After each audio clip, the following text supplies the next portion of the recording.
The last thing we discussed was the Great Flood. Now we're looking at Genesis 8. The flood subsides. But God remembered Noah and all the wild animals and all the domestic animals that were with him in the ark. And God made a wind blow over the earth, and the waters subsided.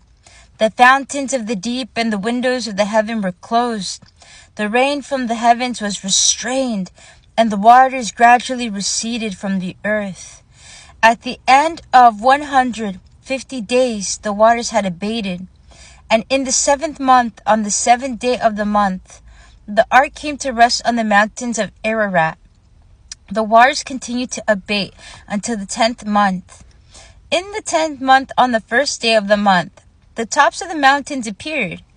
At the end of 40 days, Noah opened the window of the ark that he had made, and sent out the raven, and it went to and fro until the waters were dried up from the earth.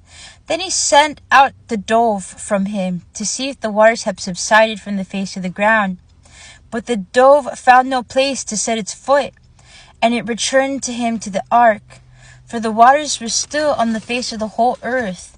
So he put out his hand and took it, and brought it into the ark with him. He waited another 7 days, and again he sent out the dove from the ark, and the dove came back to him in the evening, and there in its beak was a freshly plucked olive leaf. So Noah knew that the waters had subsided from the earth. Then he waited another 7 days, and sent out the dove, and it did not return to him any more. In the 601st year, in the 1st month, on the 1st day of the month, the waters were dried up from the earth, and Noah removed the covering of the ark, and looked and saw the face of the ground was drying. In the 2nd month, on the 27th day of the month, the earth was dry. Then God said to Noah, "Go out of the ark, you and your wife and your sons' wives with you. Bring out with you every living thing that is with you, of all flesh, birds and animals, and every creeping thing that creeps on the earth, so that they may abound on the earth and be fruitful and multiply on the earth."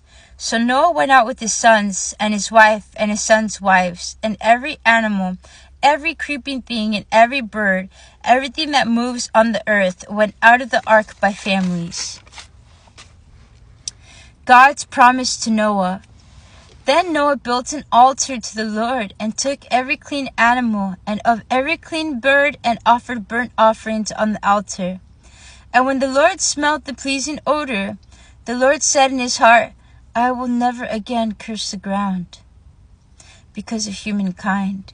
For the inclination of the human heart is evil from youth, nor will I ever destroy every living creature as I have done. As long as the earth endures, seed time and harvest, cold and heat, summer and winter, day and night shall not cease."